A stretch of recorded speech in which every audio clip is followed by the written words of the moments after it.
Pronoun किसे कहते हैं? किसी व्यक्ति, स्थान, जानवर या वस्तु के किसी खास नाम को प्रॉपर नाउन कहते हैं। देखिए, प्रॉपर नाउन हम किसे कहते हैं? किसी वस्तु, जानवर, व्यक्ति या किसी के खास नाम को हम लोग प्रॉपर नाउन कहते हैं। खास नाम कहने का मतलब क्या हुआ? जैसे हम लोग क्लास में बैठे हुए हैं, हम लोग क्लास में बैठे हुए हैं, तो हम अगर उसमें बोलते हैं राम खड़ा हो जाओ, तो उसमें प्रॉपर किसी जिसका राम नाम होगा उतना लड़का में वही उठेगा। बोलेंगे गीता खड़ा हो जाओ, तो जिसका गीता नाम होगा उतना लड़का लड़की में वही खड़ा होगी। तो इससे हमें यही बोध होता है, प्रॉपर नाउन हमको यही बोध कराता है कि किसी खास व्यक्ति का नाम, किसी खास जानवर का नाम। अब जैसे बहुत सारे कुत्ता है, किसी कुत्ता को हम पोसे, अगर टॉमी बोलेंगे तो जिस कुत्ता को पता रहता है कि उसका टॉमी नाम है वही आपके पास आएगा। तो कहने का मतलब प्रॉपर नाउन हम उसको कहते हैं, किसी खास नाम को हम लोग प्रॉपर नाउन कहते हैं। ये एकदम बहुत ही हल्का डेफिनेशन है। हम ये भी बोल सकते हैं, a proper noun is the name of particular person. A proper noun is the name of particular person, animal, place और थिंग। प्लेस और थिंग कहने का मतलब क्या हुआ? पटना तो बहुत सारा नहीं है, एक प्रॉपर नाउन है, जो मतलब बहुत तो सारा नहीं है, पटना हो गया। अब इंडिया एक प्रॉपर नाउन हो गया, क्योंकि उसका एक नाम है इंडिया, कोई और का तो इंडिया नाम नहीं है। और इसके बाद हो गया आपको जो है जनवरी, फरवरी, ये सब जो है ना, ये सब प्रॉपर नाउन के अंतर्गत आते हैं। दूसरा हमारा हो गया कॉमन नाउन। जिस नाउन से किसी खास व्यक्ति, जानवर, स्थान, वस्तु का बोध न होकर पूरी जाति या समूह का बोध। देखिए, कॉमन नाउन किसको कहते हैं? कॉमन नाउन उसको कहते हैं कि किसी कॉमन नाउन में मतलब किसी एक का मतलब बोध नहीं होता। कॉमन नाउन मतलब एक श्रेणी, ग्रुप हो गया। अब कहने का मतलब कि जिस नाउन से किसी खास व्यक्ति या वस्तु या किसी का बोध नहीं करा करके वो पूरे श्रेणी, पूरे उस जाति का बोध कराता हो, उसको हम लोग कॉमन नाउन कहते हैं। कॉमन नाउन कहने का मतलब क्या है? अब बोलेंगे कि इतने सारे लड़के हैं, तो लड़के, तो जो भी लड़का है तो एक लड़का को तो नहीं कहा जा रहा है, बहुत सारे लड़के हैं तो पूरे लड़के को बोला जा रहा है। अब हम बोल दें कि पूरा लड़का जो है बदमाश है, तो मान लीजिए अगर बोलते हैं तो पूरा लड़का जाति का उसमें बोध हो जाता है, यानी कि हम सबको बोल रहे हैं। अगर हम ये भी बोल देंगे मतलब सारा बुक जो है अच्छा है, तो सारा बुक, कोई एक बुक को तो बारे में नहीं बोला जा रहा है, सारा बुक के बारे में बोला जा रहा है कि सारा बुक अच्छा है। सारा बुक मतलब कोई भी बुक हो, ट्रांसलेशन, इंग्लिश ग्रामर या किसी भी चीज़ का बुक हो, तो सारा बुक के बारे में बोला जा रहा है। कॉमन कहने का मतलब है कि किसी एक व्यक्ति का बोध नहीं होता है। प्रॉपर नाउन में किसी खास व्यक्ति का बोध होता है। कॉमन नाउन में क्या है? कॉमन नाउन में एक मतलब पूरे श्रेणी का बोध होता है। कॉमन नाउन कहने का मतलब पूरे मतलब श्रेणी का बोध होता है। कॉमन नाउन किसको बोलते हैं? तो पूरे श्रेणी में जितने भी आ जाए सब, अगर बुक आ जाए तो पूरा बुक, अगर मान लीजिए घर का आ जाए तो पूरा घर, मतलब ऐसा होता है कि मतलब सभी का मतलब बोध होता है, मतलब उसी जाति का मतलब हो। अब लड़का हो तो पूरा लड़का हो, लड़की हो तो पूरा लड़की हो, अगर किताब हो तो पूरा किताब हो, कॉपी हो तो पूरा कॉपी हो।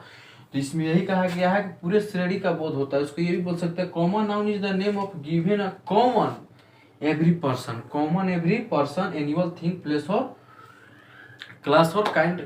ये भी बोल सकते हैं। एग्जाम्पल में बॉय, गर्ल, बुक इत्यादि हम बोल सकते हैं। अब हमारा आ जाता है तीसरा, आता है, देखिए, कलेक्टिव नाउन किसे कहते हैं? जिस नाउन से एक ही तरह के व्यक्ति या वस्तु, जिस नाउन से एक ही तरह के व्यक्ति या वस्तु का समूह का बोध होता है उसे कलेक्टिव नाउन कहते हैं। जिस नाउन से एक ही तरह के व्यक्ति या वस्तु का बोध होता है उसे हम कलेक्टिव नाउन कहते हैं। अब कलेक्टिव नाउन इंग्लिश में ये भी बोल सकते हैं, collective noun is the name of number of person. Collective noun is the name of number of person or thing taken together and spoken of as one whole. देखिए, एक ही तरह के समूह या वस्तु का भेद होता हो। अब जैसे एग्जाम्पल में क्लास, अब क्लास हो गया तो क्लास में तो सारे लोग हैं, लड़का है, लड़की है, बेंच है, डेस्क है, सारा चीज मिला देंगे तो उसको बन गया क्लास। तो पूरा समूह का बोध उसमें हो रहा है, तो उसको हम लोग कलेक्टिव नाउन बोलते हैं। अब जैसे क्राउड का मतलब होता है भीड़। क्राउड मतलब भीड़ होता है। टीम मतलब होता है किसी भी ग्रुप या टीम, उसको बोल सकते हैं। फैमिली मतलब एक परिवार होता है। बंच मतलब गुच्छा होता है, etc। अब क्राउड, क्राउड का मतलब क्या होता है? भीड़। तो भीड़, भीड़ में कोई भी व्यक्ति रह सकता है, कुत्ता भी रह सकता है, आदमी, औरत, लेडीज, बूढ़ा, जवान, सारा चीज़ रह सकता है, पूरा एक समूह हो गया, तो उसको हम लोग कलेक्टिव नाउन बोलेंगे। फैमिली, फैमिली में छोटे बड़े बच्चा बुजुर्ग सारे लोग आ जाते हैं, उसको हम लोग कलेक्टिव नाउन बोलेंगे। पूरा समूह का बोध करा रहा है उसमें भी। तो फैमिली। बंच हो तो गुच्छा, गुच्छा जैसे अंगूर का गुच्छा या किसी भी चीज़ का, मतलब उसमें भी तो मिला जुला करके किसी समूह को हम लोग, मतलब समूह का बोध जो कराता है उसको हम लोग कलेक्टिव नाउन बोलते हैं। अब आपका आ गया चौथा है आपका मेटेरियल नाउन। मेटेरियल नाउन किसको बोलते हैं? जिस नाउन से किसी द्रव्य पदार्थ का बोध होता हो, जिस नाउन से किसी द्रव्य पदार्थ का बोध होता हो, जिससे मापा या तौला जाता नहीं हो, जिसको हम लोग मापना और तौलना, मतलब उसको जो नापते हैं हम लोग और या तौलते हैं तो उसको तौला जाता, मापा या तौला जाता, मापा या तौला जाता हो किंतु गिना जाता नहीं, उसको माप सकते हैं, तौल सकते हैं, लेकिन उसको हम लोग गिन नहीं सकते हैं। जिससे विभिन्न वस्तुओं का उससे किसी दूसरे वस्तु का निर्माण भी होता है, उसको हम लोग मेटेरियल नाउन बोलते हैं। Material noun is the name of material substance. Material noun is the name of material substance. इसके कहने का मतलब है मेटेरियल नाउन उसको हम बोलते हैं जिसको हम लोग माप सकते हैं, तौल सकते हैं, लेकिन उसको गिन नहीं सकते हैं। वो एक ऐसा मटेरियल होता है कि उसको मिलाकर किसी और चीज़ भी बना सकते हैं, उसको हम लोग मटेरियल नाउन बोलते हैं। अब मटेरियल नाउन के एग्जाम्पल में क्या है? वाटर, पानी। पानी को हम लोग तो गिन नहीं सकते हैं, लेकिन माप सकते हैं, तौल सकते हैं। पानी से किसी भी और चीज़ का निर्माण भी होता है, पानी से बर्फ बनता है, बादल बनता है, पानी से अलग अलग चीज़ बनते हैं। दूध, दूध है तो दूध को हम लोग माप सकते हैं, तौल सकते हैं, उसको हम लोग गिन नहीं सकते हैं, ठीक है। उसके बाद गोल्ड, सोना। सोना को हम लोग माप सकते हैं, तौल सकते हैं, लेकिन उसको हम लोग गिन नहीं सकते हैं। Iron, vial, rice. राइस को हम लोग गिन सकते हैं, चावल को हम लोग गिन लीजिए, नहीं गिन सकते हैं क्योंकि वो भी एक मतलब बहुत बड़ा ये होता है, नहीं गिन सकते हैं। घी, ऊल, ऊन, WWL ऊल, मतलब उसमें उसका मतलब ऊन होता है, तो ऊन को भी हम लोग मतलब गिन नहीं सकते हैं, etc। आपको समझ में आ गया कलेक्टिव नाउन, मटेरियल नाउन किसको कहते हैं। अब आपका पांचवा और लास्ट है एब्स्ट्रैक्ट नाउन। ये आपका है एब्स्ट्रैक्ट नाउन। एब्स्ट्रैक्ट नाउन है, इसको हम लोग ये कहते हैं उस गुण, अवस्था, विचार या भाव के नाम को एब्स्ट्रैक्ट नाउन कहते हैं जिसे देखा या छुआ नहीं जा सकता है, लेकिन उसे सिर्फ अनुभव किया जा सकता है, उसको हम लोग एब्स्ट्रैक्ट नाउन कहते हैं। एब्स्ट्रैक्ट नाउन हम किसे कहते हैं? एब्स्ट्रैक्ट नाउन हम उसे कहते हैं, सिंपल वे में समझिए, एब्स्ट्रैक्ट नाउन हम उसे कहते हैं जिसे देखा या छुआ नहीं जा सकता हो, लेकिन सिर्फ अनुभव किया जा सकता हो, उसे हम एब्स्ट्रैक्ट नाउन कहते हैं। Abstract noun is the name of some quantity, state, feeling or ideas that we can only think or feel but cannot see or touch। हम लोग एब्स्ट्रैक्ट नाउन उसको बोलते हैं जिसको हम लोग देख करके छू करके नहीं बता सकते, लेकिन उसको हम लोग फील कर सकते हैं, उसको हम लोग एब्स्ट्रैक्ट नाउन कहते हैं।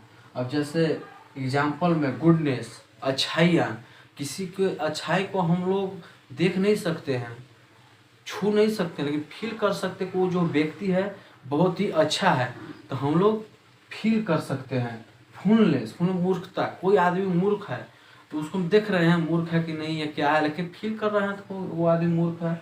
रिचनेस, कोई धनवान है तो हम लोग देखने जा रहे हैं धनवान है नहीं, उसको देख नहीं सकते, लेकिन हम लोग फील कर सकते, फील कर बता सकते कि वो व्यक्ति जो जा रहा है जो मतलब धनवान होगा। लव, लव मतलब प्यार। प्यार को हम लोग देखते हैं, छूते हैं नहीं, लेकिन फील करते हैं, अंदर से फीलिंग आती है उसकी। हीट, हीट मतलब गर्मी। गर्मी को हम लोग देखते हैं, छूते नहीं, छूते हैं, लेकिन हमें गर्मी लगता है, महसूस होता है कि गर्मी लग रहा है। अब यूथ, यूथ मतलब जवानी हो गया, यंग, तो हम लोग जवानी को देख नहीं सकते हैं या उसको छू नहीं सकते, लेकिन फील तो जरूर कर सकते हैं कि वो है, वो जवान है, ये है, वो मतलब इत्यादि। मतलब इसको सिंपल वे में हम यही कहेंगे कि हम लोग जो है जिसको देख करके और छू करके नहीं बता सकते, लेकिन महसूस करते हैं, उसको हम लोग एब्स्ट्रैक्ट नाउन कहते हैं। अब हम आपको आगे की वीडियो में और भी आगे बताएंगे कि अब तो ये नाउन का पूरा भेद खत्म कर दिए, पार्ट ऑफ स्पीच के बारे में आपको बता ही दिए। अब प्रोनाउन के बारे में अगले वीडियो में बताएंगे। आप बिना स्किप किए इसको अच्छे से समझिए, जहाँ पर आपको समझ में नहीं आता आप कमेंट कीजिए या हमारे कॉन्टैक्ट नंबर पे कॉल कीजिए, आपको इसके बारे में डायरेक्ट बताया जाएगा।